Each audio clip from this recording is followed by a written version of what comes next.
Come draft day, I just wanted to be the first pick. The year that the Browns came back as an expansion team and they had the first pick, and I just thought how perfect, for the Browns to have a running back like me who could run up there as the first pick. In the beginning of my career, there were so many distractions, right? And you could say it was me, but I was just enjoying myself. I didn't think that it would overlap and create all this stress that made it hard for me to focus on playing football. It's one of those kind of double-edged swords of the fame that comes along with the trophy a little bit. The media used to have the athletes back because they realized the main thing is what makes them heroes is not what they do in their free time. It's what they do on the field, and whatever they need to do in their free time to get the best out of them on the field, right? That's what it's about to me, and I think we lost that.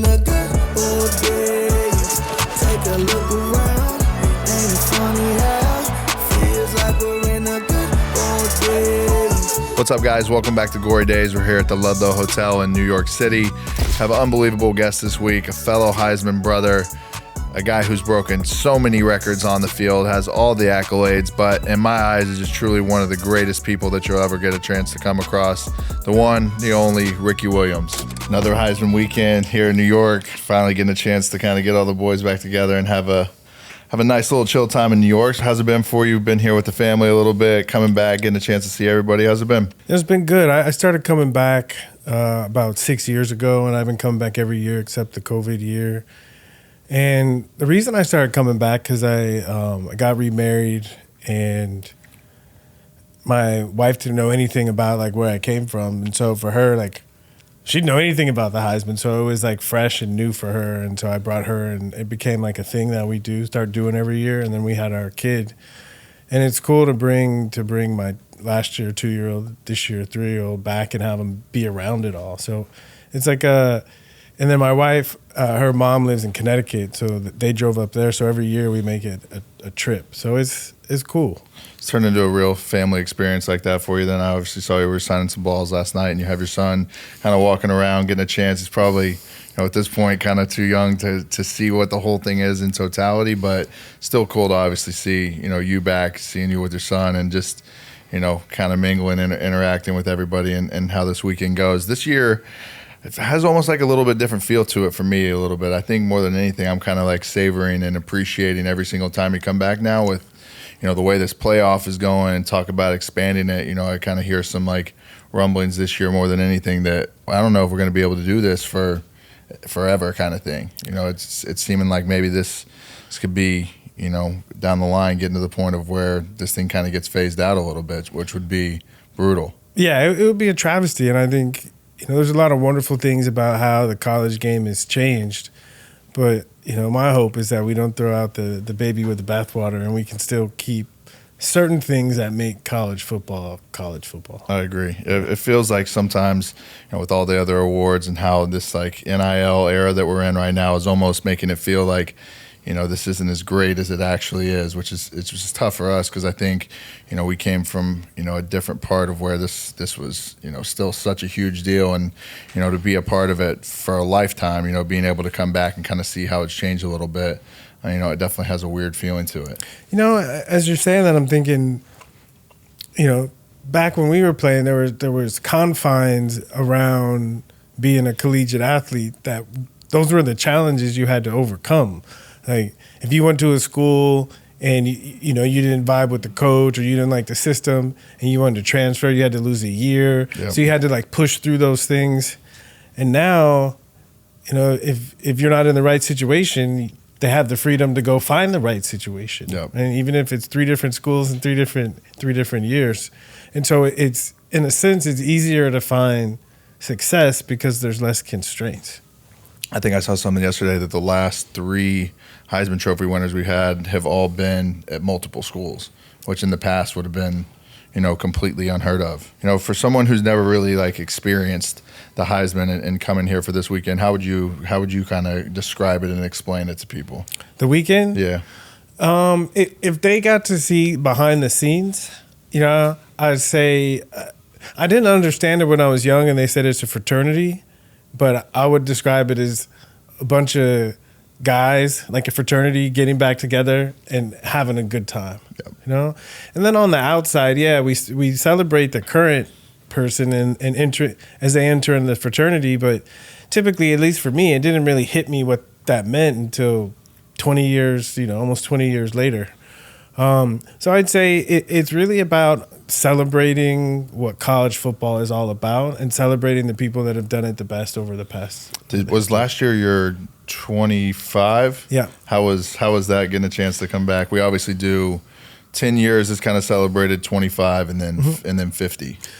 It felt good, because the big thing about the 10 and the 25 is, you get to invite more people and you get the big suite. So it did remind me of when I won the Heisman a little bit. It brought it more to the surface. And then we get a chance. I mean, a lot of guys get nervous about talking, but we get an opportunity to say something.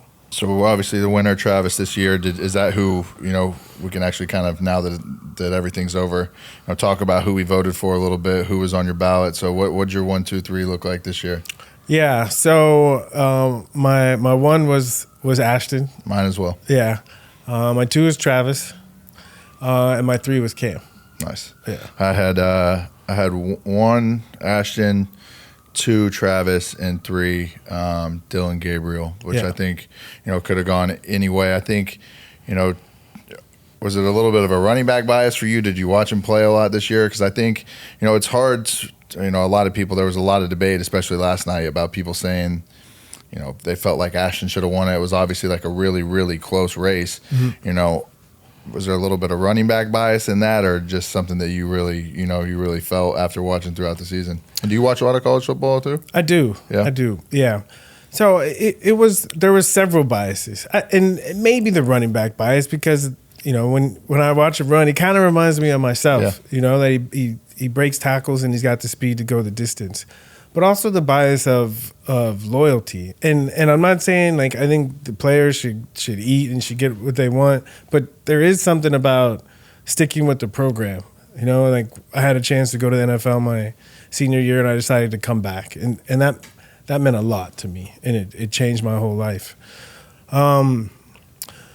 But also, I think football is the ultimate team sport. And I think in everyone, we've seen it. Part of it is cliche, but part of it is real. All the winners, all of them talk about their teammates, And to see Boise State in the college football playoff, they would not be there. They would not be there. 100%. 100%. Yeah. I think just looking at how he played this year to not have under 128 yards in any single game all season, multiple, 200-plus yard games, Boise State getting a bye in the playoff, getting a chance to even be in that kind of situation at a school that's never really been in.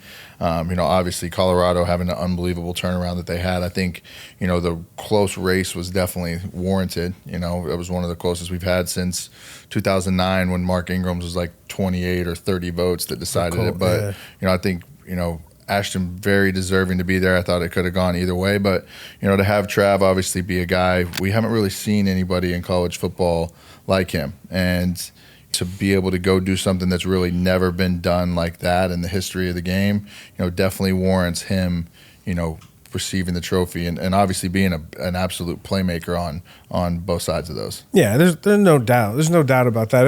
It was a tough one, and I think races like this are good for college football. I think they're good for the Heisman Trophy, and it's mind blowing to think of how many guys have wanted to, or at least thought they could play on both sides of the ball, but for someone to actually get an opportunity to do it almost every play, and to make plays consistently, it's kind of mind blowing. Yeah, obviously getting a chance to talk to Travis a little bit and see how he is. I think he has got a great personality, obviously a great fit for our fraternity and having him be around. I think a guy will obviously look forward to having there in the years to come. Tough, obviously, to see kind of how. To see a guy like Ashton, obviously see him, I'm watching him as the award kind of is going out last night, and you just see obviously a break and how tough it is to sit there and take that loss. I came, back again my second year and ended up finishing 6th. You were a guy who finished 5th, your junior year. So to see, the side of having guys just watch, everybody in college football wants to win that award so bad, and to see a guy like that who deserves it, who obviously had a great season, but it only goes to one guy is obviously obviously, really tough to see that play out in person, but you're obviously, happy for Trav. Do you feel, him going to the next level, obviously in this draft, do you feel like he's going to be able to play, both sides of the football whenever he gets to the NFL? I think he's shown he can play both at a high level, and he's shown that he has the physical endurance. A lot of wear and tear on the body, especially at the next level. I imagine that he splits time playing a little bit both. I think it's a nickel defensive back in the NFL is so valuable, and I think he can play that position extremely well. I think it'll be obviously really tough. It'll be situational, and obviously all depends on what kind of coach you get, who's willing to work with your talent, who's willing to put you in those situations. Because being at the next level in the league, get into those meetings, doing things, seeing both sides of the ball. If there's anybody that can be able to do it, it's probably him. But like you said, it really comes down to your body really, kind of allowing you to be able to do it. But, you see some third down nickel stuff and then being able to put him in some situations at receiver as well. Because I think he'll end up going and playing, DB probably for the most part. It's just such a more coveted position to be able to have a guy like that who's big and who can be able to, cover. He's got ball skills, Yeah. It's to have ball skills like that he has on the offensive side of the ball, and the defensive side is something really, really crazy. Yes. As we go back and you think about your time whenever you won the Heisman in 1998, how different was the ceremony then compared to now? It was so different. It was so different. Everything was at the Downtown Athletic Club. The room for the announcement, it was this tiny, cramped room, and they had chairs set up, and I remember sitting there and it was flat, and so I was looking back and I was like, Marcus Allen, all my childhood heroes behind me, and I could barely see him. It was so different. Yeah, I think mine as well. Obviously having it at the PlayStation or whatever it was right across the seat, the Best Buy thing, it had more of a old school kind of feel to it. You could almost feel the history in the room a little bit more. This setup that they have now is definitely, taking a little bit of time to get used to. It definitely feels a little bit more new. It looks great. It's amazing.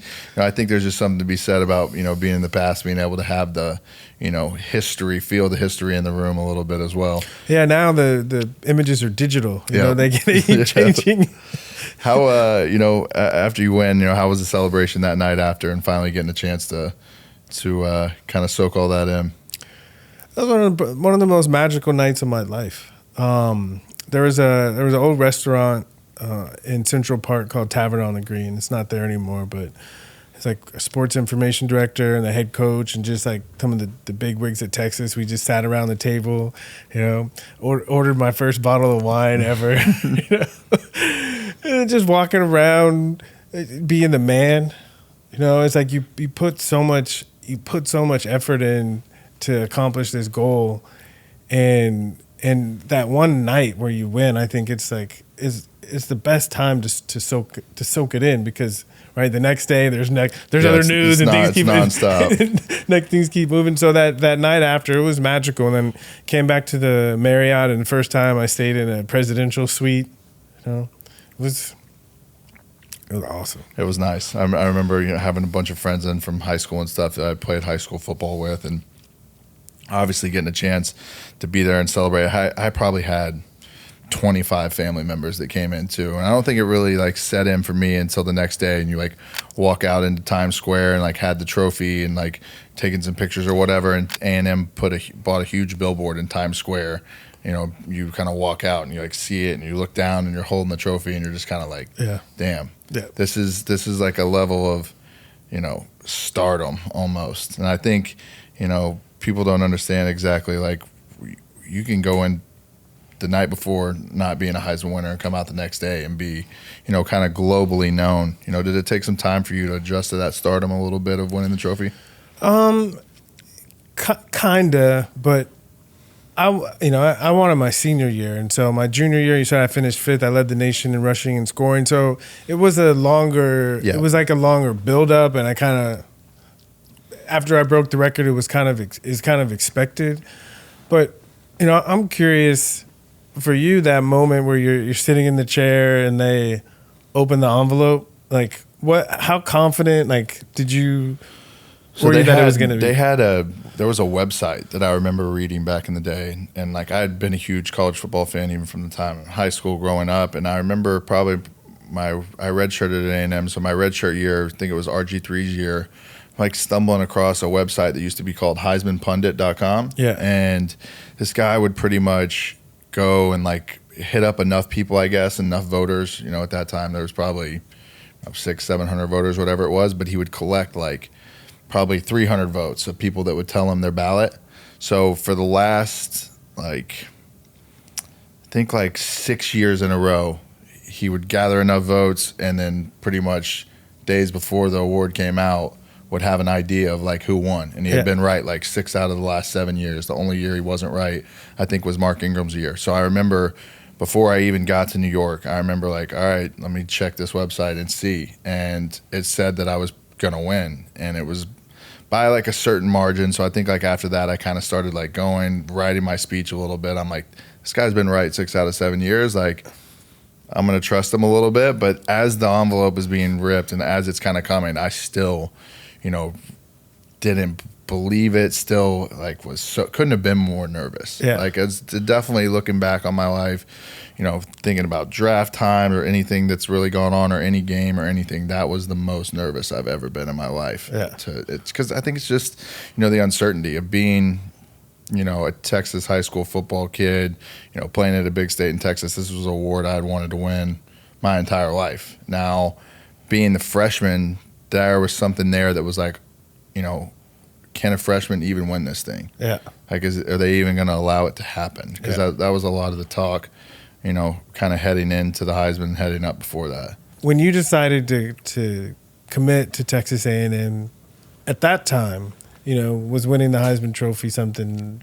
No, I just wanted to go, you know, being from Texas, I just wanted to go play at one of the big schools in the state of Texas and just get a chance to go play college football and, you know, not have to have my family have to pay for college. Yeah. I think that was like the biggest thing. And I remember, you know, ESPN, like as it got probably like 6-7 weeks into the season, would do their own ESPN Heisman, you know, watch list stuff. And I remember seeing my name like 10th on the list, just on it. And I was like, fuck yeah, it's so dope. Like, just to even be in the conversation of it. So, you know, until we got to like, you know, 9-2 and like, you know, really going into that year, Colin Klein was undefeated at Kansas State. They were the #1 team in the country. He was probably going to win the award for the most part until their last game of the season. Baylor came in and beat them by like 20 points. He didn't have a great game. And then after that night, I was like, man, this is like a real reality just based on kind of looking around the country and everybody else. So I think until we beat Alabama and that game kind of happened, I thought there was maybe a chance I could be in the conversation, but definitely not that I was going to end up in New York and actually be able to go. So it all happened really, really fast. Within, I went from like battling for the job, you know, in August, win the job, you know, lose the first game of the season, have some struggles there. Like, I feel like almost even getting to the point where I might have been benched in the second or third game, and then just taking off on a run and winning pretty much, you know, 7 of our last 8 games, beating the #1 team in the country. I think it just happened, you know, all kind of, you know, at the right time for us to be able to go on a run like that and have a huge, you know, Heisman moment going into an Alabama where, you know, they don't ever really lose against a team who's, you know, borderline on a dynasty, and being able to go in there and have an offensive game like that, I think gave me enough of a spark and just, you know, was the way that it was supposed to go. Man, that was a magical year. It was crazy to go from, you know, battling for the job, ending up being able to be the first freshman. And then, you know, I think something that's crazy that I think about too is, you know, the next year you have another freshman that comes in and wins it with Jameis. Yeah. So to break down that bias and then kind of have guys go back to back was really interesting, I thought. I mean, yeah, it's a pioneer, especially at the quarterback position, because it's for a long time it was unheard of even think of a freshman quarterback starting. Yep. Yeah. I think the redshirt year definitely obviously helped a little bit. There was no way, you know, as a true freshman, I would have been able to come in and have anywhere near the kind of success. For me, that redshirt year was like really pivotal and just trying to like grow as a football player and figure out the way of college life a little bit. Yeah, I'm curious. Like going into the redshirt year, what was your mindset? obviously committed to a different coach too. So like I came from a really spread, air raid type of offense coming out of high school, and then went to A&M and got into a pro style system. And my first probably 3 or 4 or 5 months on campus were just my head fucking spinning. Like I had never been under center. I had never ran I formation, strong, weak, like none of this stuff. And I protections, like none of this. I knew what I was doing at all. And my first year, I graduated early, so I got to be there for that spring semester a little bit too. But that first year on campus, I was not liking football whatsoever. I think there was really got to a point where I was looking into leaving and going somewhere else. Yeah. It just, you want to commit to, I wanted to stay in the state of Texas, but staying there almost at the cost of this offense doesn't fit me. This isn't allowing me to do what I'm good at and really showcase, I'm not a guy that's going to be under center, drop back, have a play action fake and throw a 20-yard comeback every time. It's like a high rate coming out of high school for sure. So, learning the system, struggling with it, not being able to pick it up, and then just you don't have any. If I go get on scout team or something and we're doing somebody else's offense or something, then it's oh, okay, this is what I do. So I'm having the most fun, being on scout team, doing things like that. Football season is back, and my partner Underdog wants to make it a lot more exciting for you.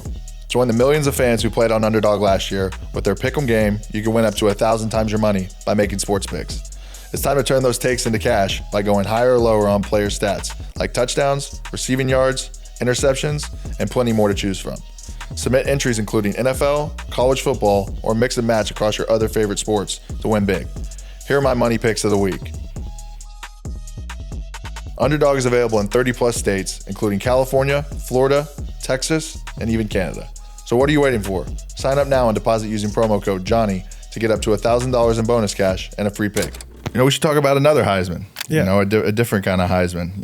Your cannabis company. Weed's been something that's tied to you for your whole career. You know, obviously me and you have talked about it a little bit, smoked a little bit, and just how'd you come up with that idea, and just how's it been growing that throughout the years?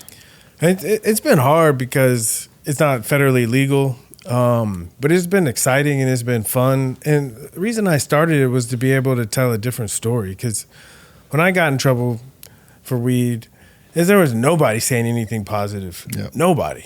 Even the NFLPA, right, we were sitting in the room and they just were looking in the corner. Nobody was stepping up for me. And so I had to start reading and travel and talk to a bunch of people to even get a different version of the story.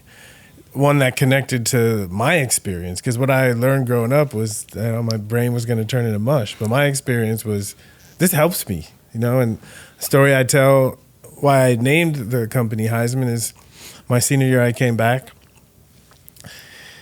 and it just started off bad, It's like my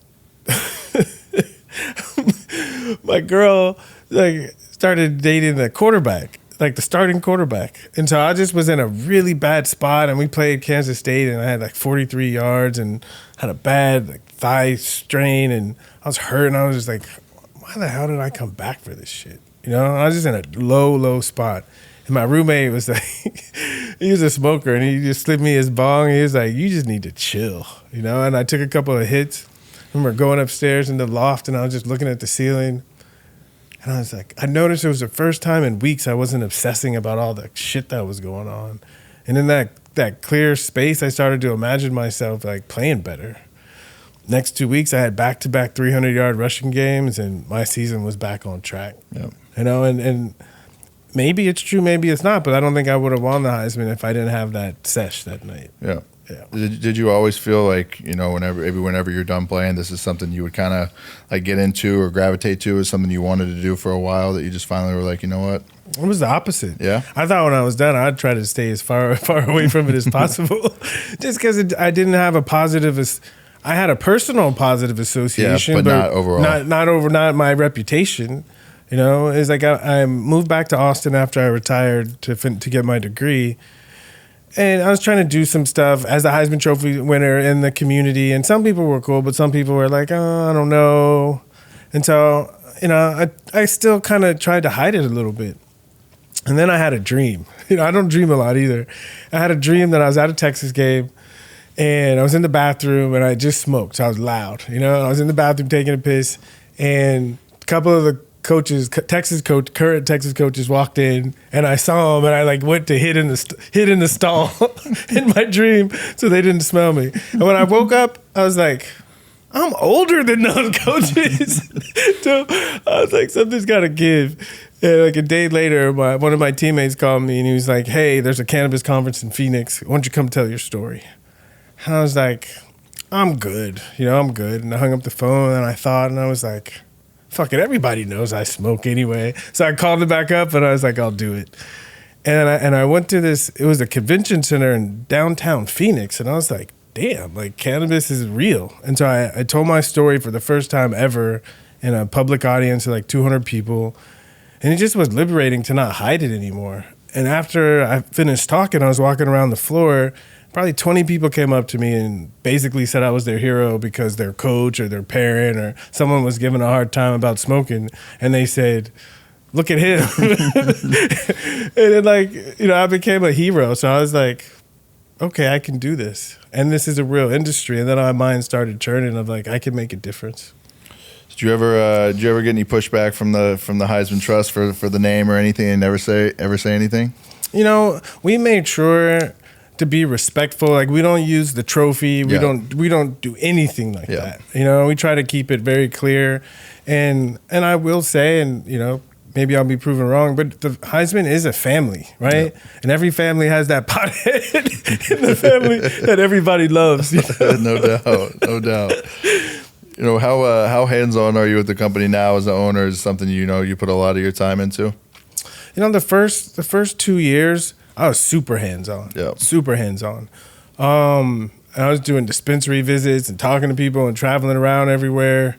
And I think it was necessary to get it off the ground and for people to take it seriously, because a lot of times, you know, we're called a celebrity brand, even though like we started this our own. It wasn't like someone started it and gave me money. Like we created the logo, we did everything. So it was necessary those first couple of years to be hands-on. And now, I found the right people to run everything. And so I'm less hands-on, but which allows me to be more philosophically involved, you know. Which is probably good for you to obviously be in a little bit, you know, kind of a little bit more hands-off role, but still be able to do, you know, some of the creative side of everything or things that you want to do, you know. Exactly. That's what's important, especially as the industry grows. You know, the more I can spread my wings and see what else is going on, I can really bring my larger vision to bear. So I'm excited about it. You know, obviously smoking's been a huge, you know, thing for you. It's something, you know, I've partaken for the majority of my life as well. Who do you think the coolest person, you know, the person that you know, you enjoyed smoking with the most? I mean, the cliche ones, and I was fortunate, but I think the situation and the timing of it. So when I was in New Orleans, Snoop was doing a lot of Girls Gone Wild videos. And I don't even know how it happened, but I was on Bourbon Street, and I was in a bar, and I look up, and Snoop is there, and he handed me a blunt, right? And there's video cameras, and girls lifting up their shirts, and I just was like, this is pretty cool to be having this experience right now. And the other one was after the first Super Bowl in Houston. I went to a performance where Willie Nelson played. Sick. And after I got invited onto the bus. Sick. And I was in the drug program, so I wasn't smoking that much. And I went to another plane that night. But for him, he was playing music for us and talking and telling stories. So it was really, the smoking made it like better, but it was a vibe. It was pretty cool. I can only imagine those are probably, you know, if you think about a list of smokers or people you want to, those, you know, even though you said it was cliche, I think it's probably on anybody's list. We've got to be pretty high up there with two of the biggest legends of the smoking game for sure. Yeah. And he wasn't alive, but I got the opportunity to visit where Bob Marley was born. Yeah. And he has a song about Rock Stone was my pillow, and up in his mom's house there's the rock that he was talking about, and I got to lay on that rock and smoke right there. You know, sick. That was special. Sick. Yeah. You know, as you rewind for a little bit, and we're obviously talking a little bit about smoking, you know, you were, crucially, you know, to the point, criticized whenever you were playing in your time in the NFL. and it clearly, like you were saying, has a different, kind of sentiment of what it is now than it was back then. But, do you ever feel targeted by the league back then whenever this was going on? Like they were, I've obviously dealt with the program and how the NFL is, and definitely once they get their hooks on you a little bit, it's really, really tough. Now looking back, it makes me angry, but at the time I thought like I fucked up and so I have to run, But now I look back and I'm like, that's criminal the way they treated us. And I think what happened was, instead of really, because they say it's a substance of abuse. So if you have a problem, we can help you. That's what they say, but that's not how they treat us. It's like a cat and mouse game, And it's like you have to tell them, you have to tell them where you're going, when you're going to be there, how long you're going to be there. It's crazy. So I just think that. They had Dr. Brown, they had a pit bull, and they said, like, keep our league clean. And they didn't really care about us as players. And I think that's where the program I remember having that number in your phone, change in location. So pretty much, any time, if let's say for me, I was in Cleveland, I was going back home, even in the off season to go to Texas. Before you get on the flight, call the number, tell them where you're at, your location, what time you're getting there, what flight number you're on, how long you'll be there, when you'll be coming back home. And I remember getting on a flight one time and, not calling, 6 a.m. flight or something, just rushing to get to the airport, hop on the flight, go. And when I land, immediately get a call, hey, we're at your house in Cleveland. And, you get like one time where maybe they're kind of a little bit lenient with you, but other than that, like every, they have your location or what you're doing for the most part for every single second of your life, which is tough. Yeah, I'm a risk taker, and I'm the kind of person, if someone chases me, I'm gonna run. So I felt like the way they treated me, it made me like try to game the system more. For sure. I mean, obviously I got caught, but I passed a lot of tests where I was smoking a lot. And so, at first when I got in the drug program, I was like. Okay, maybe I'm smoking too much. And if I have to talk to a therapist once a week, that's not the worst thing in the world, So I kind of went along.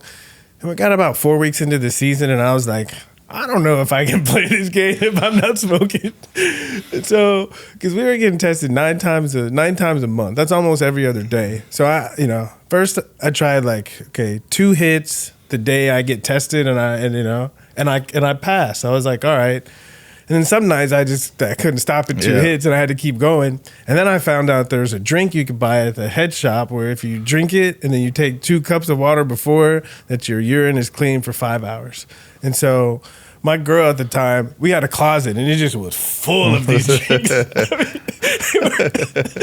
They were stacked because, dude would call, he would call like 8 the night before and said, I'll be there at 6 in the morning before practice. And I set that alarm for 4:30, get up, pop the drinks, and keep it moving.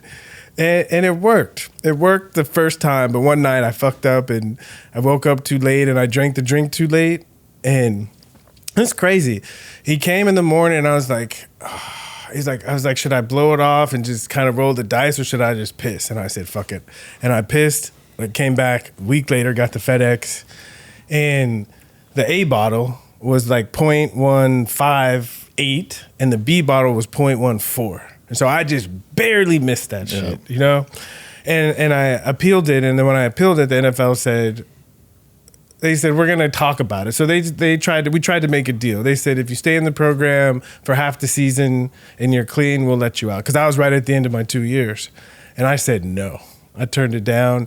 And then I ended up failing another drug test. And they said, okay, we got you. Is that what they pretty much said to you as well, though? Like, if when you get into the program, you pretty much have to be clean, no hiccups for 2 years. 2 years, yeah. Which is, with the way, it's funny hearing you talk about it a little bit because, as it's gone on, I was obviously in the league, 10, 12 years later, it's kind of, they had guys come through who are obviously trying to skirt the system a little bit here and there, and then they just keep tightening the screws, tightening the screws. That's exactly there used to be a thing where, if you were in the off season or something, you could go change your location to somewhere, pretty remote for the most part. So there was one place that like every single guy in the league who was in the program would like say, and like slowly caught on. I remember I didn't play for a year, and when I decided to come back, I was in the program again, obviously, and I smoked or something. I was like, damn, I'm going to have to go on the vacation for 2 weeks, quote unquote vacation. And I remember when I came back, they're like, all right, we need your airline ticket. We need everything. So any way that you could possibly like skirt the system, by the time it was all said and done, they had completely kind of weeded everything out.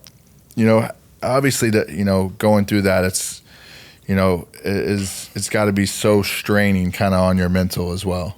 Oh, I mean, because to be a professional football player, you need so much of your mental and your physical to focus on the game. And when so much stress for something that has nothing to do with the game, I know it hurt my mental and it hurt my performance, because it was this constant stressor, always there.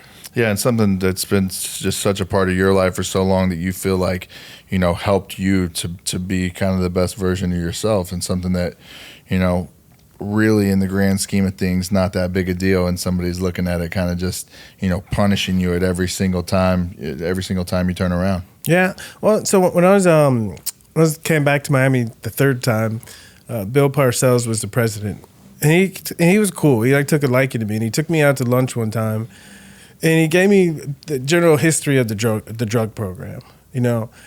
And he was at the Giants when they had LT and when cocaine was everywhere, you know? And so he said at first it was just the team, like the head coach kind of trying to keep an eye on the players, and he wasn't punishing them, just trying to keep them honest. He said, but then what happened was the NFL had to prove that the guys in the leagues, but the African-American guys in the league were good guys, and so they added the drug program. And again, they say it's for substance abuse for guys who have problems, but it didn't turn into that. And to me, it's like they never asked, why am I using it? What am I using it for? How is it helping me? Never asked any of those questions. When I talked to the doctor, he just was like, you got this one opportunity in your life to make a lot of money, you know? I'm going to help you not screw it up. I was like, that's not helpful. I want to take a moment to talk about my new favorite hoodie from Public Rec. It's getting colder, and I've been living in the waffle knit hoodie. I love it. I can't believe how comfortable it is. And let's be real, wearing uncomfortable clothes just isn't worth it anymore. Why settle for stiff, restricting fabric when you can have something that looks sharp and feels just as comfortable as your favorite sweats? This holiday season, make the switch to Public Rec, where comfort rules. Public Rec is about making sure you stay comfortable no matter what your day throws at you. They have so many great style options that are perfect for just hanging around the house, drinking beers, on the golf course, or even when you need to impress the boss in the office. Whatever you choose, you'll be blown away by how comfortable they are. And for a limited time, our listeners get 20% off their entire order with code Johnny at publicrec.com. That's 20% off when you use promo code Johnny at publicrec.com. Public Rec not only has the most comfortable pants ever made, but they also have a huge selection of high-quality, everyday basics. You can revamp your entire wardrobe with their perfect fitting polos, shorts, and hoodies. Make your New Year's resolution a comfortable one. No more pants that pinch, tug, or annoy. For a limited time, you can get 20% off Public Rec by using code Johnny at checkout. Just head to publicrec.com, use code Johnny, and you'll be all set. Oh, and when they ask how you found them, be sure to mention our show. It really helps us out. Find your perfect fit and never compromise on comfort again. Public Rec, where comfort rules. Was there a time, you know, obviously outside of the program and stuff, you know, has there been a time where you've ever really, you know, stopped smoking for an extended period of time, or you felt like it's kind of always something that's been with you? So I did Celebrity Big Brother, and I was a month. Yeah. That was probably the longest I stopped smoking. And they said I could if I wanted to because it was in California. I said, no, I'm good. So I took a month off. I mean, it was fun, but I was happy when I got out. For my wife had a J for me for the car ride home. Do you think, you know, talking about the NFL a little bit again, do you think they'll ever get to the point where they kind of, you know, ease restrictions on it all the way and ever make it, you know, acceptable for guys to be able to do it? I think the fact that NCAA has done it and the fact that NBA has done it and baseball's always done it, NHL has always done it, I think the NFL, they're going to have to. Yeah. They're going to have to because hopefully it gets to the point where the players say, like, come on, you know. Yeah, I think, you know, looking back at your situation, obviously you still had so much success on the field. You know, you have to look back and feel like, you know, this hindered you having an even better career than you know, you already had. Yeah, but also I don't think I was joking. I think I made a realization that if I can't smoke, I'm not playing football. And when it came down to I can't smoke, then I was like, I'm not playing football.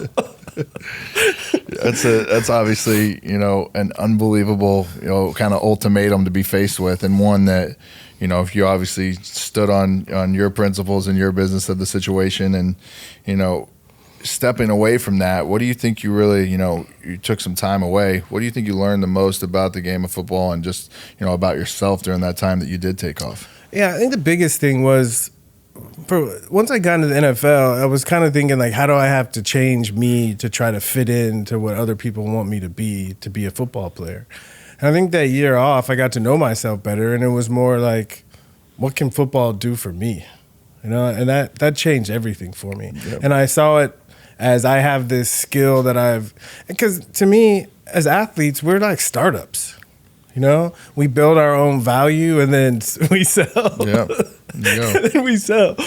And so, I realized that I have, because they wanted me back after all the failed drug tests. So I realized I have value. And I said, okay, I'm going to use what I'm doing now to open doors to do the things that are important to me. Do you feel like, obviously, how you came into the league, with the Saints, obviously trading everything for you, you're coming off a Heisman season, had to feel a little bit of all that pressure that was going on and kind of how everything was, they moved mountains to be able to get you to that situation, to be able to do that. I don't know. I mean, maybe I was like delusional. I think and I don't even mean it in a negative way. I think there's like some kind of glamour that comes over you when you win the Heisman, because at least in my mind, it's like I broke the all-time rushing record. I won the Heisman Trophy, did all the things I wanted to do. And so in my mind, I just thought, okay, the NFL is the next logical step. But I also felt like I made it. Not that it would be easy, but at least that I would get the benefit of the doubt. Yeah. And then come draft day, I just wanted to be the first pick. And it was clear the year that the Browns came back as an expansion team and they had the first pick. And I just thought how perfect, for the Browns to have a running back like me who could run up there as the first pick. And so in my mind, I was like, that was the story. And then the rumors were Tim Couch was going to be the first pick. And so I was kind of like, we'll see. I was like, we'll see. And I'm sitting there on draft day, and then Cleveland Browns take Tim Couch. And then number 2 were the Eagles. And I love to play an Andy Reid system as a running back. And so I was like, in my mind, I was like, okay, number 2 to Andy Reid, right? Donovan McNabb. I was like, okay. And then the Bengals were taking 3, and I knew they had Corey Dillon, so they were going to take Achille. And then the 4th pick came, and it was the Colts. And I was like, I'll play with Peyton Manning. That'll be fun. And then they said Edgerrin James. I was like, damn, I'm not even the first running back taken. And then after that, I was like somewhere else. And so I don't think I just think even now I don't really appreciate like what Ditka did to make the trade and to do all that. Because I was just pissed that I like slid to be the second running back. So I was like, I was salty. And then when I got to New Orleans, it's like Mike Ditka is a wonderful coach, but he's old school, right? And so I didn't have an offensive coordinator or someone who understood how to scheme a run game. All right, and then I got hurt that first year, so it was like horrible. It was even before then, people made a big deal because when I came out, I signed with Master P because I didn't go the conventional way with agents. But I felt like most of the agents that came at me were like grimy, you know?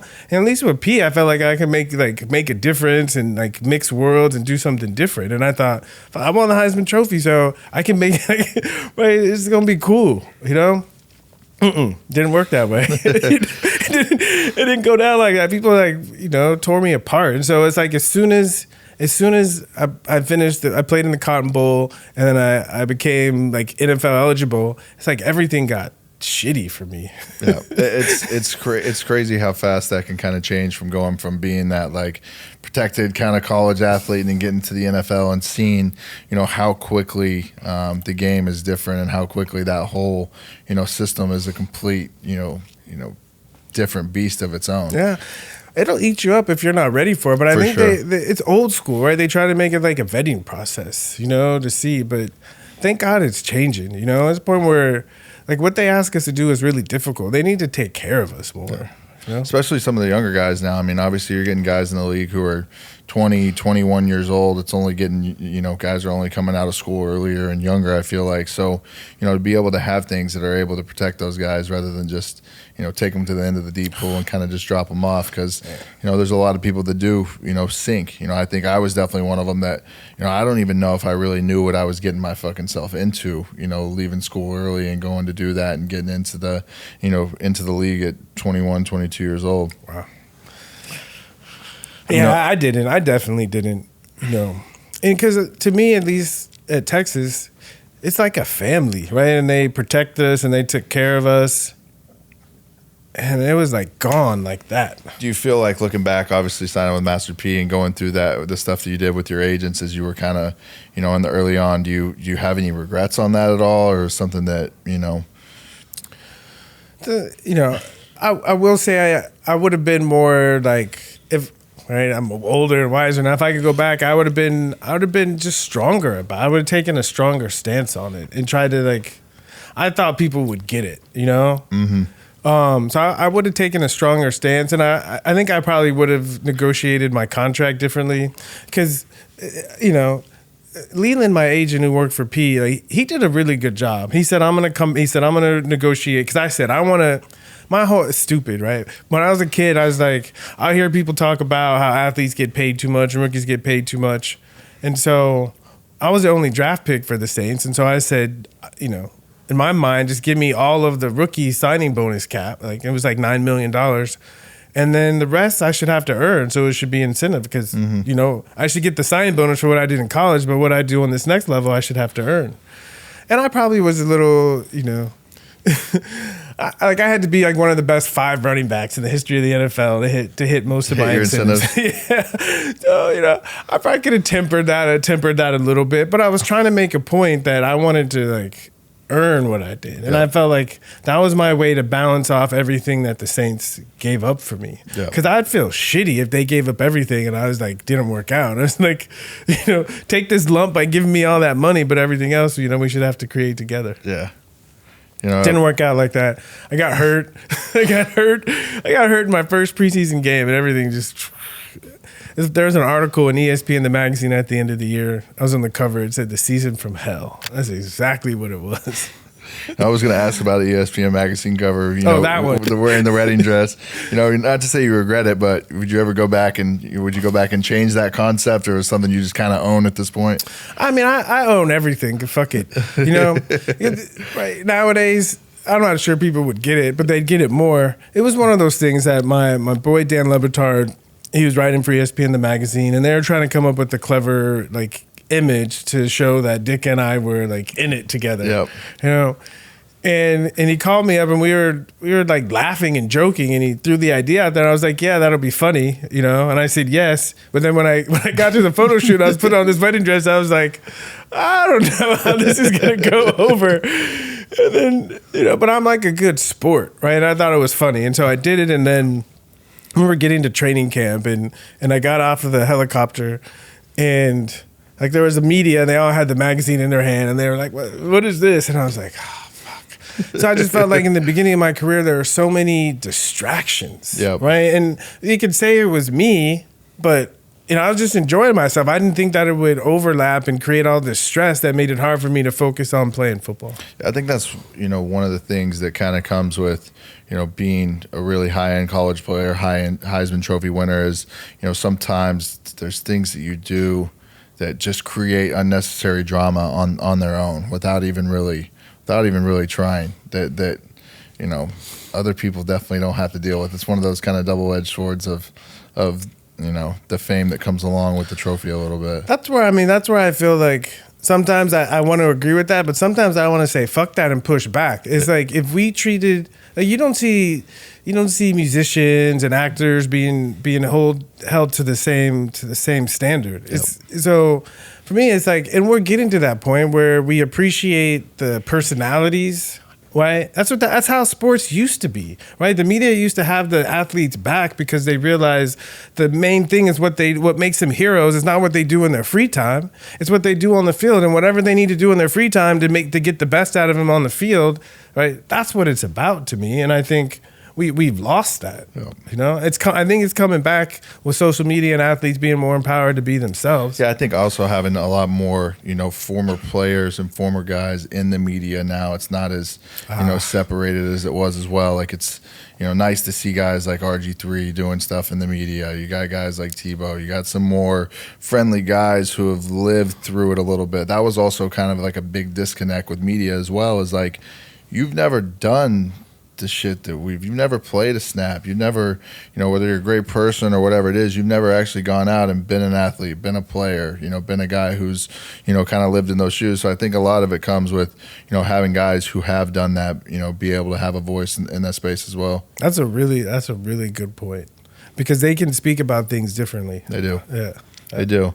If you go back to, draft day, we're obviously talking a little bit how you're kind of going through the teams and stuff. Was there, outside of, a couple teams that you mentioned, was there somewhere you kind of wanted to go? Was there a player you wanted to play with? Obviously saying like Peyton Manning situation. Was there anybody? I said, honestly, I wanted to be a Brown. Yeah. Because for me, one of the reasons I went to Texas is I knew if I went to a place that had a rich tradition, I feed off of that.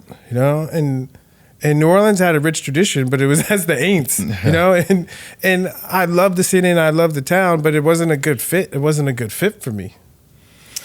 How do you remember your time in New Orleans overall? Having to adapt to a lot of things that were kind of out of your control, getting, just had to be, probably negative for the most part. It was 100% negative, right? I mean, not 100%. It was 98% negative. I met some wonderful, amazing people, but from the football side of it, I just mentally, I just wasn't in a good place at all. And then as you get traded to Miami, was that a surprise for you? Kind of something you knew it was coming, or at that point, probably had to feel amazing to be able to go and get a fresh start? So I was to the point in my career, and after 3 years in New Orleans, I was starting to think about going into politics. I was like, I'm just going to parlay being a Saint, because in New Orleans, at least then you could do whatever you wanted if you're in politics. So I was like, I'm going to parlay my fame of being a football player to getting into politics. I really was starting to think that way, because after my second year, the Saints drafted a running back in the first round, Deuce McAllister. So at that point, I knew my days were numbered. Deuce and I played together that first year, and the team told me they were going to keep me, but I could tell something was going to happen. And then I was on my way. It was the Super Bowl. 2002. I was on my way to the Bahamas to do like an event for the Super Bowl, and the Dolphins coach Dave Onstead was on my same flight to Miami, and I had come out with social anxiety disorder, so there was a lot of question marks about like my mental state. And I got to sit with him and his wife, and we talked for like a half an hour. And I think after like meeting me and talking to me, he was like, "Okay, he's good." And then a couple of weeks later, he made the trade. And at the time, it doesn't feel good when someone doesn't want you anymore. So there was a little bit of that. But after I got over that, my best friend Dan Lebatard lived in Miami, and Miami is Miami, and the Dolphins have been good for a long time. So I was excited. Yeah. Obviously, you could see it in your play on the field too. Able to get back to like producing at a high rate, getting to a place that definitely had more of a scheme for the run game and being able to get you involved. I think it's such a huge part of feeling like you're involved in the offense, and it obviously showed. Yeah, Norv Turner was offensive coordinator, and he's great.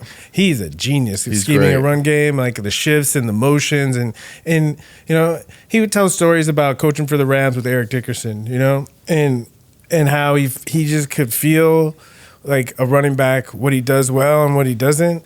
And we might have run four run plays that year, but he knew I could run those plays with my eyes closed, and we destroyed people. Especially when you're able to get in different motions and different like little things that are able to create the smallest bit of a hole or of a window. Being a Pro Bowler after that year has to feel unbelievably good, obviously, from the situation you were coming in before. Oh, man, it was redemption. I remember the big thing in New Orleans was I couldn't break the long run, and we were playing the Jets in the second game of the year, and I think the Jets third game of the year, and the Jets had beat the Dolphins like 10 out of the last 11 times. And I remember like we were beating them, and on the end of the game I broke like a 50-yard run, And I just felt a huge monkey jump off my back. And I was like, I could do this. I could do this here. Let's talk about today's sponsor, BetterHelp. I've been thinking a lot about the new year and what I hope to accomplish in 2025. I know a lot of us make New Year's resolutions that sometimes fade away, but life is about picking yourself up and becoming the author of your own journey. As you've heard from stories on this podcast, many of us are finding ways to learn valuable life lessons and make positive changes along the way. Think of therapy as a way to help you get there. Therapy can help you write new chapters and create the meaningful life story that you deserve. If you've been thinking about giving therapy a shot, BetterHelp makes it simple. It's all online, so you can do it whenever it works for you. They'll match you with a licensed therapist, and if it's not the right fit, you can switch anytime at no extra cost. And listen, therapy isn't just for people going through major life stuff. It can help anyone level up and be the best versions of themselves. BetterHelp is affordable and convenient, serving over 5 million people worldwide. Write your story with BetterHelp. Visit betterhelp.com/days to get 10% off your first month. That's BetterHelp.com/days. All right, now let's get back to the show. Obviously have another, great season again. You got to feel like you're rolling at this point, and then have to retire. Just, it has to feel like everything kind of comes crashing down for a little bit. Actually, it started to feel like it was crashing down that second year in Miami. Yeah. If you look closely at the stat line, that first year I had a bunch of carries and I averaged 4.7 yards a carry. The next year I had more carries, but I averaged like 3.8 yards a carry. And for a running back, more carries, less yards is more pounding, more wear and more tear. Pounding on the body. And it was really like I became a safety blanket for Coach Wanstead. And he apologized to me later, but he would get on with Norv, and it might be 3rd and 7 and plus. He would say, "Don't throw it," Don't throw it. So I wasn't even a running back in a scheme. I was a battering ram, right? Yep. It was a battering ram to keep the other team's quarterback off the field. Yep. And my whole life, so starting in Pop Warner, every single year I got better. Then I went to high school. Every single year, statistically, I got better. Got to college, same thing, everything. NFL, still, every single year, I got better. And so my first year in Miami, I ran for 1,850 yards, and I was like, according to the trajectory, I should break 2,000 yards this next year, right? That's when I was like, okay, I'm on that trajectory. And I trained my ass off. And one of the things, especially as a running back, is in the NFL, is that if they see you're successful, other teams are going to start to really game plan and do what they can to stop you. And if you don't raise your level of play to meet that new challenge, you're not going to make it. And I felt like I raised my level of play, but the other guys on the team, they didn't realize that people are going to be coming harder at us the next year. And so it took us a while to make that adjustment, and I took the pounding. And after that, I had to start to rethink things, because, right, my whole life trajectory had changed, and so I'm like, if this changed, I need to take this seriously. Yeah, as you obviously have that drug test situation that comes up, and you end up taking some time off, retiring, and just kind of traveling around. How was what do you think the biggest thing that you learned, life lesson that you learned while traveling around to all those different places and kind of getting a chance to see the world a little bit? I got a chance to capitalize. Like when I was thinking about as a kid, making money and doing stuff.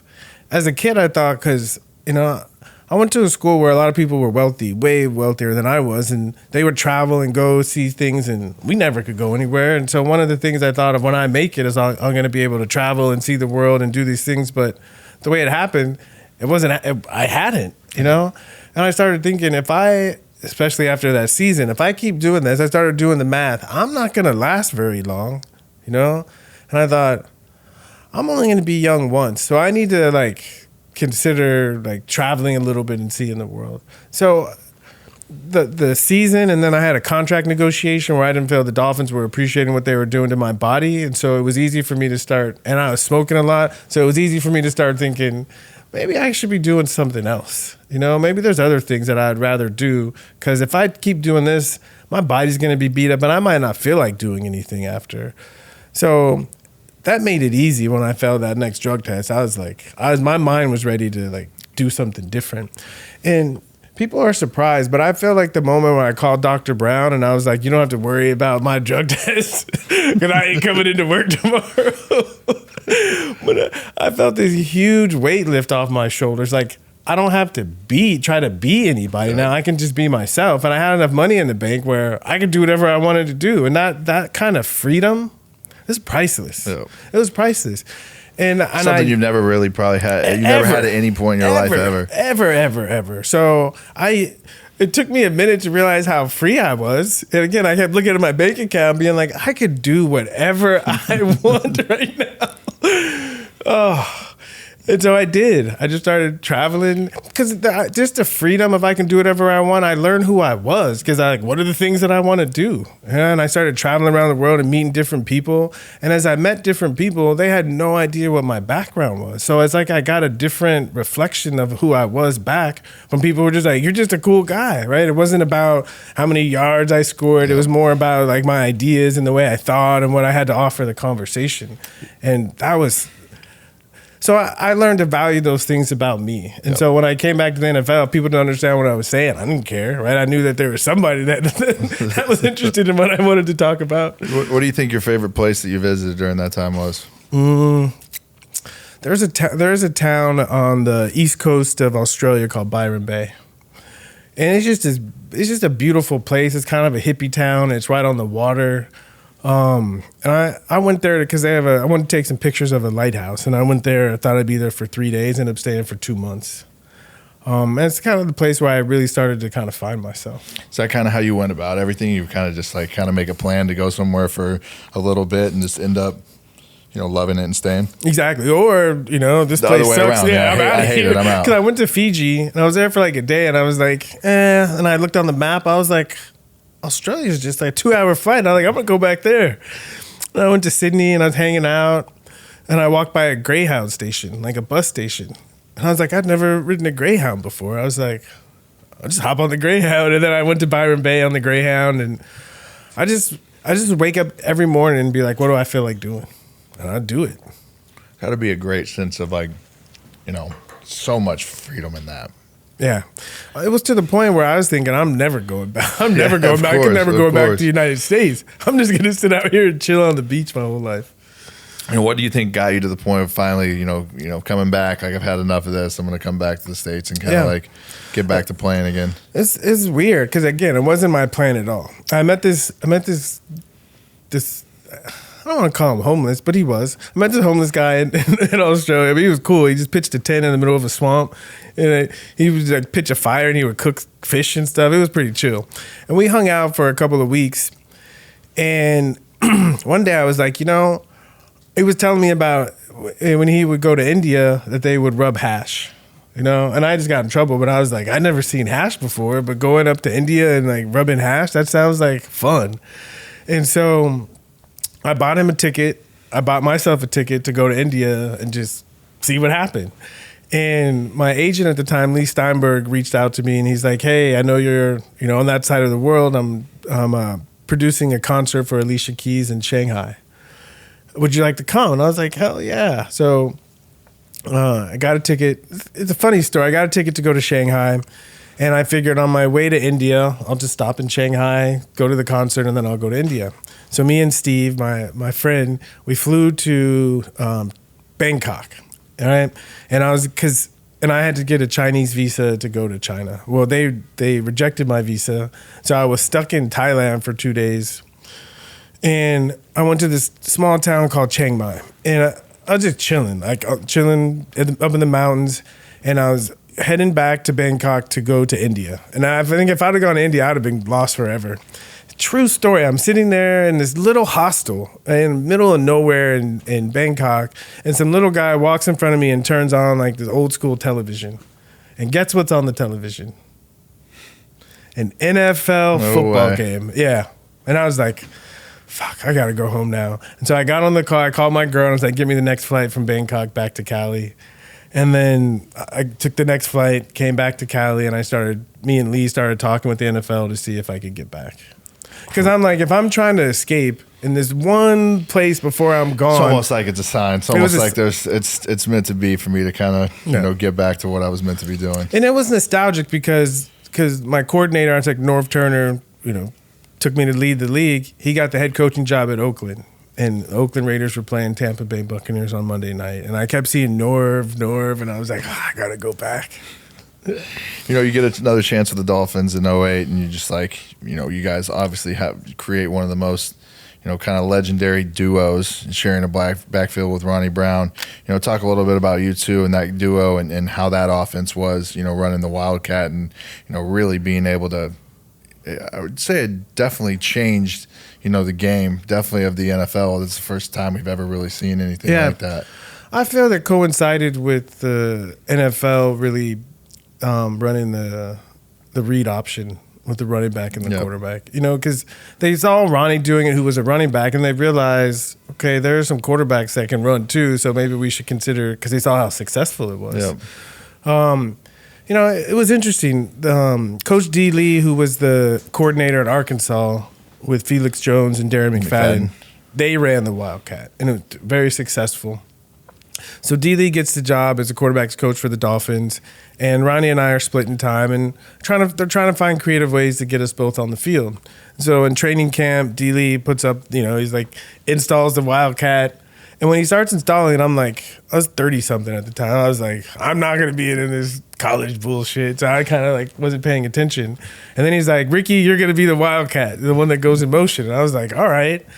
And it was fun because we had 4 running backs on the field at one time. In each of the different rooms. So the running back room, 80% of our room got to be a part of a whole package. And what made us so good is every day we would spend our walkthrough running the Wildcat stuff. And there's no way another team had the amount of time to prepare as much as we were practicing it. So we had a huge advantage. No one had seen it. And it made that year so much fun. It probably had to feel, amazing when you get into that just coming out that first time into your first game of that season and a defense not preparing for that at all whatsoever. Did you guys bust that out in preseason at all? Or was no, we didn't bust it out until week 3. Week 3. We installed it, but we kind of thought it was just something weird, like a gimmick that we might throw in. And then we started off. That first time it probably pops and it works. We started off 0-2. We started off 0-2 and we came in for the install. That next week we were playing the Patriots up in Foxborough, and it was in the game plan.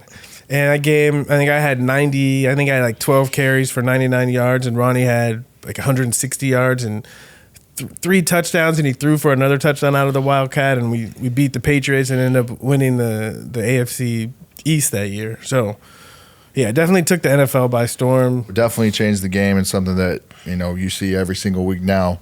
A lot because of you guys. You finish your career with the Ravens after that. How was that transition? Obviously, playing with guys Ray Lewis, Ed Reed, Flacco. You played with some pretty legendary guys there. I go back and forth. It was a wonderful experience being part of the Ravens organization, because it's a great organization. I mean, they care about the players and they take care of the players. But I go back and forth because I was finally, my contract was an 8-year contract. So I was finally a free agent in 34. I was finally a free agent, but it was the lockout. So there was no free agency. And then there was the draft. And so kind of all the free agents, especially the older free agents, were kind of screwed because teams were going to draft players. And if the drafted players didn't work out, then they would go. So I didn't sign with Baltimore until they realized that their backup running backs were no good. And at the same time, the Lions had drafted a running back who tore his Achilles. And so I got 2 offers at the same time. One, go to the Ravens and back up Ray Rice. 2, go to the Lions and have a chance to start.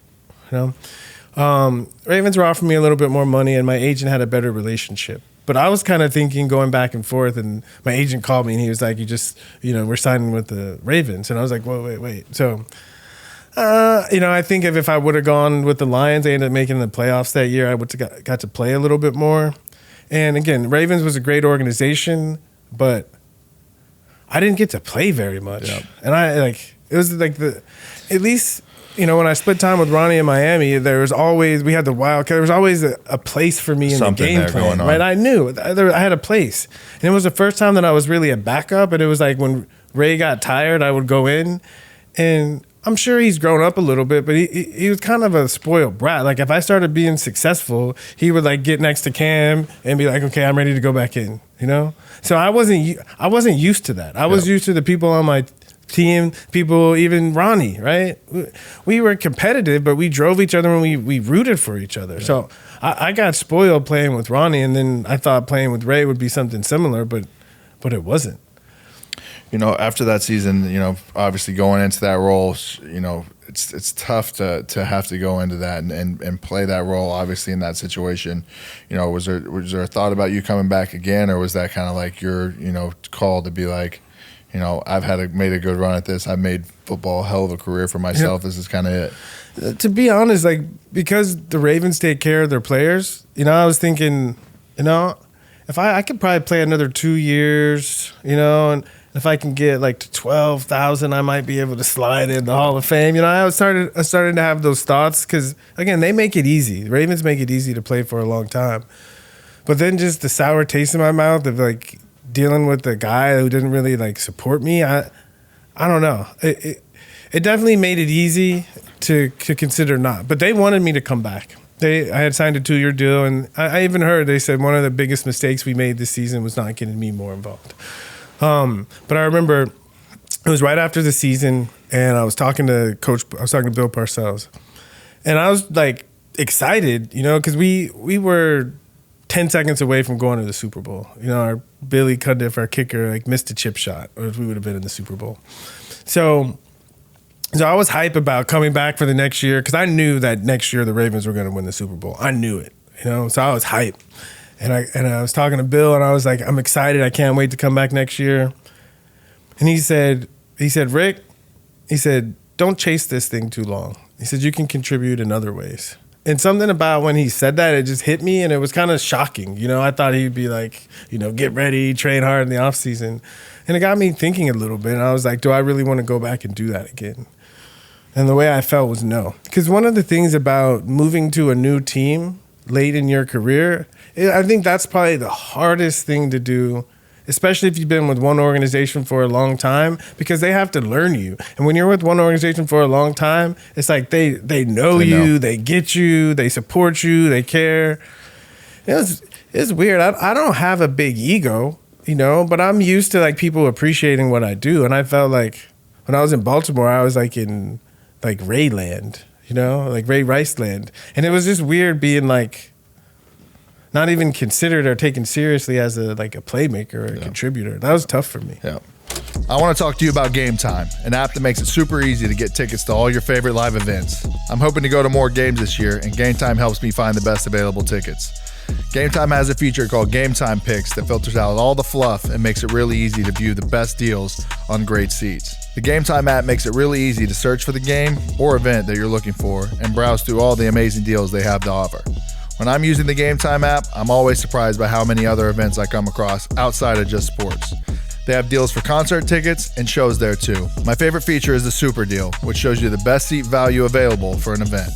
I know you'll love Gametime as much as I do because they also show you the seat view before you buy, so you get a panoramic view from your seat right there in the app. Take the guesswork out of buying tickets with Gametime. Download the Gametime app, create an account, and use code GLORY for $20 off your first purchase. Again, create an account and redeem code GLORY, GLORY, for $20 off. Download Gametime today. What time is it? It's Gametime. After you retire, you obviously, you get to the point where you probably, take a couple years off of thinking about football and being in the mix of it because you've been so ingrained in it for so long. How do you feel about the NFL now? What's your relationship with the game of football now? You still watch? Still pretty? I watch more college football. I'm a connoisseur of football. So if there's a game on, I can't help but lock in. Yep. But I won't go out of my way to watch a game because I get so locked in. Yep. And I think I'm so connected to it. Even if I don't have a favorite team, right? But if I'm connected to a game and the team that I picked that game loses, I feel like I played in a game and I lost, and it's just hard to shake. Yep. And so I love it and I get so engrossed in it, but it sends me back to the emotional roller coaster. The roller coaster, the whole thing. Yeah. I definitely find myself, I watch a lot more college football now. I think it's, as great as the NFL is, I think almost you get to see, guys kind of come into themselves as, great players in college. I think the game is just more fast paced, just more home run, worthy. So for me, definitely watching college football every year for me is a treat to be able to kind of get ingrained and locked into that as kind of the season goes on. Yeah. I mean, it's like one of my fantasies when I retired for the first time before it came out that I failed a drug test, is I strongly considered coaching specifically in college, just because it was such a pivotal time in my life, and it's where I think young men have the opportunity to really become leaders and to be part of that process of mentoring young men like that. I really thought I'd love doing something like that, especially with how much knowledge you have about the whole game, how everything works, what you've been through in your life, to be able to go, give that back and share that with guys is definitely something that has a huge, it's such a huge asset. I think, do you get a chance to do that at Texas very much? You get a chance to go back No, I was at Texas and they want to make me a legend, and I'm like, a legend? I'd rather be on the practice field, watching the guys and being able to share what I know. I did coach at Incarnate Word I coached running backs there for a year, and I loved it. And I will say, all the running backs I coached, they broke records. And I actually liked coaching more than I liked playing, because one, you don't get beat up, but two, it's like each of the players I coached, they had a different skill set, where with me, I only had a limited skill set. And to be able to help them make their most out of their skills and contribute to the team, it was awesome. Huh. I grew up outside of San Antonio, so hearing about Incarnate Word, I didn't know that. Yeah. I didn't know that. Yeah. I definitely think about it sometimes, obviously getting a chance to go back and coach a little bit. It's definitely a grind. Yeah. It's even more than a player grind for sure. Well, I mean, it was pretty lax. It was pretty lax in Incarnate Word, because I was in school too, so I was commuting back and forth. It's a grind, but it's like a double-edged sword. Part of the grind is in my blood, so it's like, when I was coaching, I was turning into all my coaches, but I could do it my way. It was fun, and it was a grind. And to me, the reason I didn't keep going is because for me to do it, I'd have to be a head coach to be able to do things my way. I just have too many ideas that are different that it's hard to fit in someone else's. So you got your room that you're obviously controlling a little bit, but it's hard to be under the microscope of the whole thing. I definitely get that. As you watch the game today, are there any, we were talking about Jeanty earlier, kind of reminding you a little bit of yourself. Are there any other guys that you look at or have seen throughout the years of just watching college football where you're like, yo, this guy plays a lot like me? It's hard because everything is spread out now, and when back in my day, it was a lot of eye stuff. We had some single back stuff, but it's different. The game is spread out. It is. And the kind of guy I was is like, I'm come downhill, hit a crease, and try to go all the way. We're talking about Texas a little bit too. You followed the legacy of Earl Campbell at Texas. You and Earl being the only Heisman winners from UT to this day. Have statues at the stadium. How's your relationship with him? And how did he help you during your days when you were at Texas? So, Earl, back when I was at Texas, Earl was more conservative. So we didn't really get along that much. He'd be like, you need to cut your hair or you're not going to win the high, right? So at first I was like, okay, whatever, I'm not talking to you. But but as I got better, right, Earl kind of became less conservative. His kids got older, he became less conservative, and we became closer. And we had this amazing bonding moment. It was after my season from hell, after my rookie year, I came back to Austin, and Mac Brown was like, we got to get you some support. He was like, Earl's going to take you to Houston to meet Joe Jamel, and we're going to get you on track. And so Earl picked me up in his Suburban, and we drive to Houston together, just me and Earl, so we get a chance to know each other. And we get to Bastrop, and he pulls into the gas station, and he goes in to get gas, and he comes out with 2 20-ouncers. And I'm like, we can't do this, And he sits down, and he's driving, he takes a sip, And I pick up mine. I take a sip, right? And we share a Budweiser on the way to Houston. And after that, we were tight. We were tight after that. I love it. Yeah, you've been locked in. Yeah, ever and he's since. got my back. When I was going through all this stuff, Earl always had my back. I remember when I decided to come back to the NFL, he invited me to Canton for the Hall of Fame ceremony just to hang out with him. And it made coming back in so much easier because I got to see all the Hall of Famers and they, said, we want you back. And I just felt that support. So Earl's one of my favorite people in the whole wide world. He's great. He's from Tyler, Texas, where I'm from. So I've got a chance to know him throughout the years, and I see him, still even some days now at some autograph signings and stuff that he's still at, and couldn't be a bigger legend. It's awesome to hear that story. It couldn't be more of a great bonding moment and great bonding story with one of the true all-time greats of the game of football. Yeah. And the fact that obviously, whenever you're in school, you guys butt heads. He looks at you he looks at you in a lot different light. How validating was it after hearing the field name change news as well? That had to be something that was obviously really big. It's connected to the story because the field was named Joe Jamel Field. Yep. And so Earl brought me to meet Joe and his son Dar, and Dar and I and Joe, but Dar and I we became instant friends. His kids are my kids' godparents. So instant friends.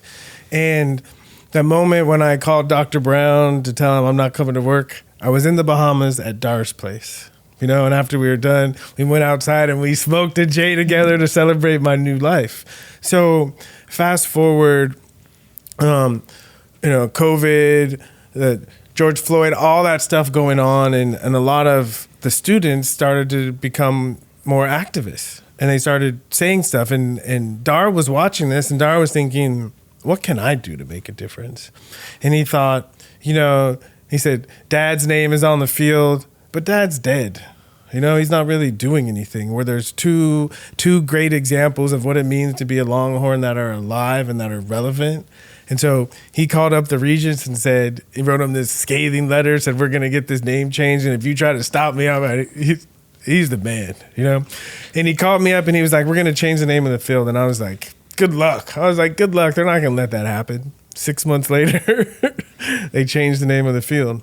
And for me, it was special because to me, it lays a game plan, right? Where the young people who have the energy and see the stuff that's going on, that they say something, right? And then the older people that have the ability to make a change, right, pay attention and are inspired, and they use their power to actually make the change. Yeah, I think the UT does a great job of showing you guys so much love with all of their legend that they've had, come through the program. We had Vince, on the pod a couple weeks ago, and he spoke a little bit about it as well. Were you around him at all during his UT days in that championship run? I was in the league, so I didn't have the opportunity to be close to it. But afterwards, Vince and I have become really close, and just what he did that year in that game against SC, it's to me, I still think one of the best football games, college football games ever. Going back to your college days, you're playing at Texas. That Texas A&M rivalry had to be one that you always looked forward to, really, really. Every year, especially with you kind of pummeled them a little bit and had some of your. I know we were talking in Ponte Vedra earlier this year. That's still one of my favorite games I've ever played to this day. My favorite game I ever played was my freshman year in College Station. So when I took my recruiting trip, I tell people if the Aggies would have recruited me, I most likely would have been an Aggie. Just there's something about Texas football that I wanted to be a part of. So I get to, and the Aggies were the shit in the mid-'90s. So I get to Austin, and the way they talk about the Aggies, it's like they're all 6'4", 250, and run 4.3 40s. There was a couple of them, but all of them were like that, wrecking crew defense. And I think they beat Texas 9 out of the last 10 years or something. And so we have a good year. Last year, the Southwest Conference, and comes down to a showdown in College Station for the last conference championship. And honestly, I was scared. I had the best, literally number one defense in the country, and I was a fullback. So I was like, it's going to be a rough day for me.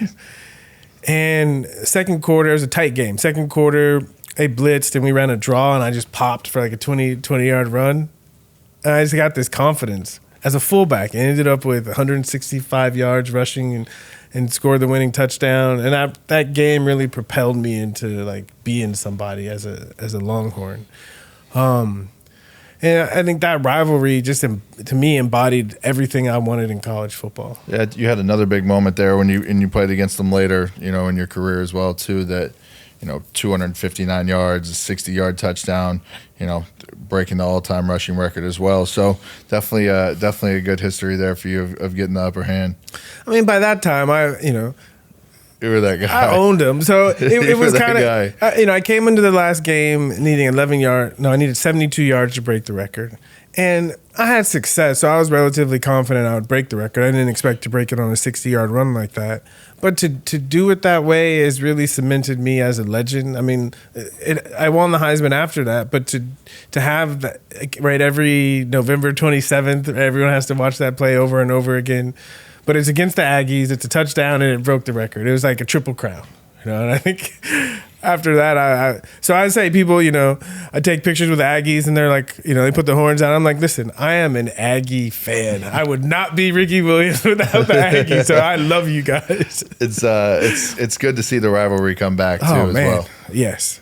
I was pissed off they took it away because when I got to Texas, we were in the Southwest Conference and Oklahoma was in the Big 8 Conference, and we still found a way to play each other. I didn't understand when you guys left why we couldn't still find a way to keep that game on the schedule. It never made sense to me either. I mean, for those two teams being in a state like Texas, you should absolutely, no matter what, find a way to make that game happen. Yeah. I think everybody wins. I think something about that game, it's so powerful. I think it keeps a lot of the in-state talent in Texas in Texas. I agree. The in-state talent that they had there this year at the game, probably on both sides, was crazy, and it was 8,000 people there to see it. I'm obviously going to take a trip down to Austin next year and go check it out there. I haven't seen an A&M Texas game at UT before, so it'll be it'll be interesting. It's I'm definitely glad that it's back. You guys are obviously 1-0 on it being back, so it was a good game. It was a good game. Tough for Aggies. Yeah. Seeing how college football is now a little bit. If NIL was around back when you were playing, obviously, what do you think you would have made? How would it have been? Do you think it would have kind of changed? I would have gone crazy. I would have gone crazy at first, right? And then it would have settled in. Honestly, I'm not sure I would have gone to the NFL if NIL was around. I said the same thing. Yeah, said the same thing. I look at guys right now playing in college football, and especially if you're a guy that might be a second or third round pick or something, you can make a hell of a living playing college football right now. You sure can. There's guys that are playing for 6, 7. There's a guy that played 9 seasons of college football this year, which is insane. Wow, that COVID year, huh? Yeah, COVID. But I think if I'm revisiting history, I'd have left Texas with a nice chunk of money in my bank account and a huge alumni network, right? That would have given me tons of opportunities. Yeah. Thinking back about the Texas Times too, what was it about Coach Brown that had such a big influence on you and obviously your success that you had throughout college and the pros? Yeah, so I was recruited by a guy named John Makovic, and he was there my first 3 years, and he was from Ohio, and he's like, he drank wine, he's like kind of fancy. So the Texas alumni, they didn't love him, but he was an offensive genius. Again, could scheme a run game like nobody. So my junior year, again, I tore it up. And then I remember we played A&M, and I came out trying to save his job, and I said, if they fire him, I'm going to the NFL. We lost to the Aggies. They didn't care. His ass was fired before he woke up in the morning. And I seriously considered, okay, I'm going to the NFL now. And the first day they hired Mac Brown, he walked up to the front of the team meeting room and gave the speech. And I was like, this guy's a politician. He's full of shit. I don't want to have anything to do with him. I was like, I'm out of here.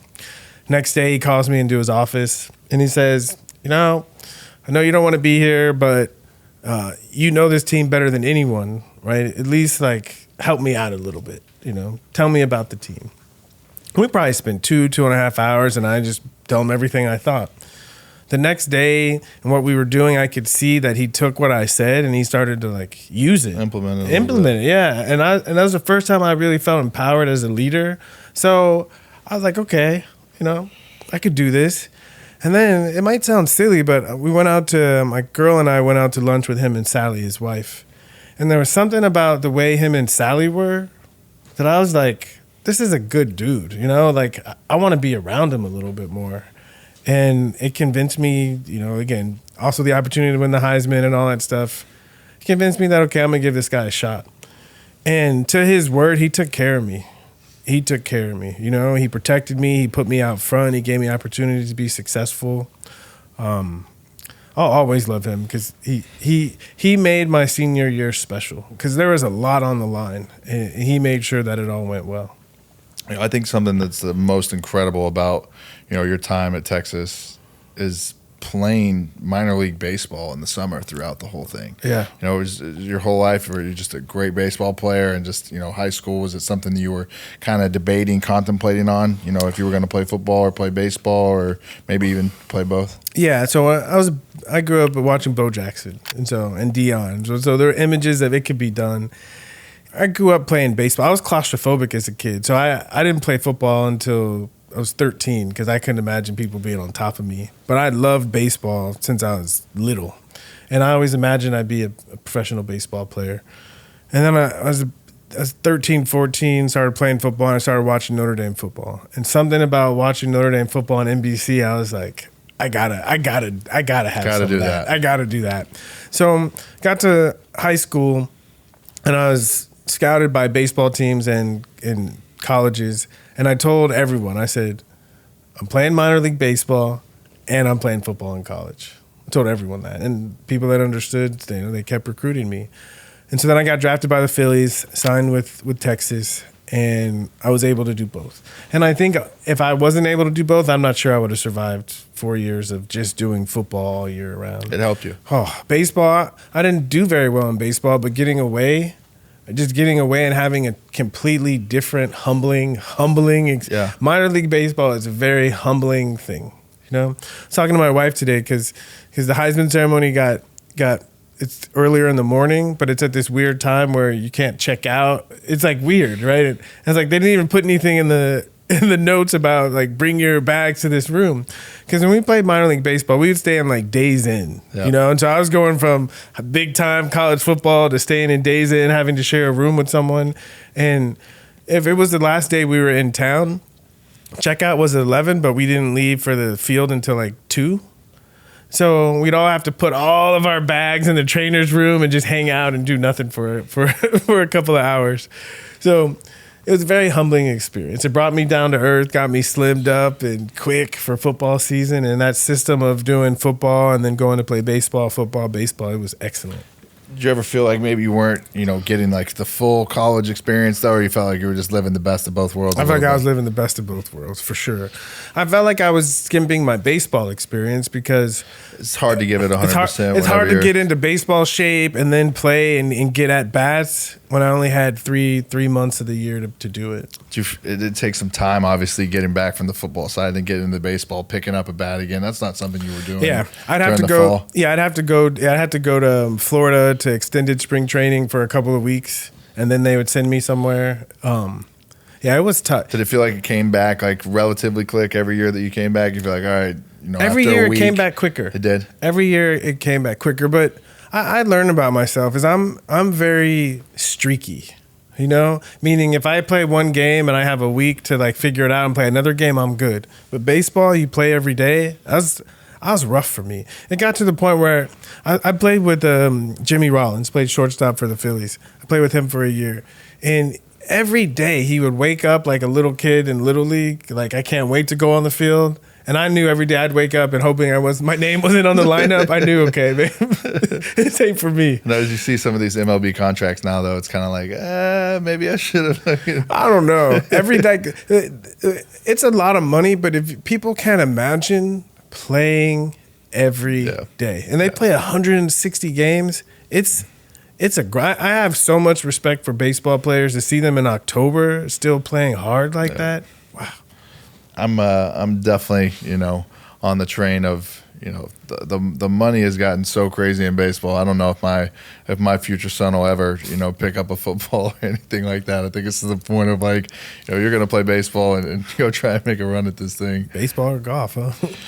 When you think of your college career, what do you think is the one play or game or moment that you look back on that sticks with you, that that'll be in your head or be in the back of your head forever, that you just, either feel the most proud of or just know that was just the most legendary for yourself? Is that freshman game against the Aggies? Yeah. Then when I popped that, it was 22 draw, and I popped out the I think it's just the first time for you where you're like, okay, you're going against a defense like that. That I can do this, yeah. That is a big realization and moment, I think, for probably anybody to get to the point of like, for me, going through a freshman year and finally being able to go out and make a play where you're like, damn, this is it. Yeah. Something that feels daunting, a little bit scary. Like, this is within my power, within my realm of possibility of doing. I imagine for the Alabama game for you that year, it was... Yeah, I think, obviously later in the season, that was something for me that was like, I can go on and be really, really good. I think there were situations early throughout the season. My first game, we played Florida, it was big SEC game, our first game in the SEC, and we end up losing. I get back out home after the game, and I have for sale signs everywhere in my yard. I didn't play the best in the second half. Like, and obviously, when I was speaking earlier about having my redshirt year, I went through a lot of struggles of even being like, am I good enough to play D1 football when I was in that other system? First game I play, we end up losing, coming from, a high school where, you're not used to losing. You don't lose very much throughout your 4 years of high school. So, I think just kind of taking that hard, but, we played SMU our second game of the season, and that's when it kind of my ability to run the ball in college really started to kind of take forefront a little bit. And I think that was such a big part of my game. It was not only just like throwing it, but I finished that year with 1,400 yards rushing for a quarterback and led the SEC in rushing. So just a dangerous part of my game to be able to be like, okay, I can run away from some people at this level and be able to make some people miss and just be a true kind of like dual threat. And how much of that was part of your game in high school? A lot. I think I definitely ran around more, in high school than I even did, when I got to college. I think in Kerrville, we would play this game that was kind of like a makeshift, like rugby kind of game that we would play in the summer after we would do our, kind of conditioning drills. I was in a program that was like almost like year-round football. You didn't really get a chance to get out of it. If you're in the spring, you went to football in the morning still. You had off-season workouts. They were like very, very detailed about it. So we played a rugby game that was pretty much just like toss it around, run around the yard. If you're running left and there's somebody behind the line, you just throw it backwards. So it developed my game a lot from there to be able to kind of do both, throw on the run. And I think looking back on that now was a huge part of why I had the success that I did in college. Wow. 1,400 yards. Yeah, crazy. I couldn't even believe it. I think finished, the regular season before our bowl game with like 1,100 or 1,200 or something, and then had another 230 against Oklahoma in our bowl game, which was, looking back on it now, when I tell people that, I'm like, I led the SEC in rushing as a freshman and as a quarterback, is something that was kind of like crazy. And a lot of it just, drop back passes, just turning into, making somebody miss and just being able to turn it into something big. I would definitely, in my mind, as I look back of like, look through the Heisman list or look through the college football list, being one of the best college football players of all time, how do you think you want people to remember you, as a football player? And I guess as your legacy overall. And I think it happens to most athletes. What's lost when people see us on the field is our work ethic. Is like the internal dynamics that lead to the external success. And for me, it was what made me good was the way I practiced. When I in practice, every time I'd get the ball and there was a clean hole, I'd go the whole distance, and then I'd jog back and do it again and that's what made me great, is that I love to practice. People say like, what was the key with Mac Brown and taking care of you your senior year? I said, hardest thing he had to do was get me off a running scout team because I just love to play football. I just love to be on the field, and I think because of all the other stuff, I think that gets lost. So that, and also I like that I was intimidating. Is that for me? What I tried to do was a defender had to tackle me that he was going to think twice about it. And that people were afraid of me. And I watched film of my senior year, and you could tell, right? They were already psyched out before they even came up to make the tackle because I wasn't doing anything. They were just bouncing off of me. I think the thing that I think about with you as well is like it's so, for me, one of my favorite things about you is just being so unapologetically you to yourself and doing things your own way. You don't look back now with, too much regret on what your life is and what you've done. You did things your own way, paved your own lane, and we're able to sit here today. I mean, me and you, I remember we were walking back from Mark's room whenever we were in Ponte Vedra Beach and just being like, how cool, how great is this? Just be able to share these moments and have guys like this around who are just, who are just real, true, genuine people around. Because there's a lot of guys can be good at football. It's true, right? And if you're looking to go into the Hall of Fame and you see all the Hall of Famers, right? It's like, they're all good at football. But to me, I always wanted to be like more than that, And to me, once I won the Heisman and once I led the NFL in rushing, it's like I've proven that I can do this at the highest level. But once I had that moment of freedom, it became different. Everything changed for me. More than anything, brother, I appreciate you taking some time, sitting down. You're always one of the biggest legends in my eyes. It's always great when we get a chance to hang out and link up. So, hopefully we can continue to do that moving forward. If you're ever out in Scottsdale, we'll go have dinner again. Just, kick it. If not, man, I wish you nothing but the best, and I appreciate you taking the time out of your day. Of course, man. This was great. I was looking forward to this because I know it would be easy to keep it real with you. Always. Yeah. I think that's something that we've always had the ability to do and something that I think we've always both genuinely enjoyed. Thanks again to the Ludlow Hotel here in New York City for hosting us.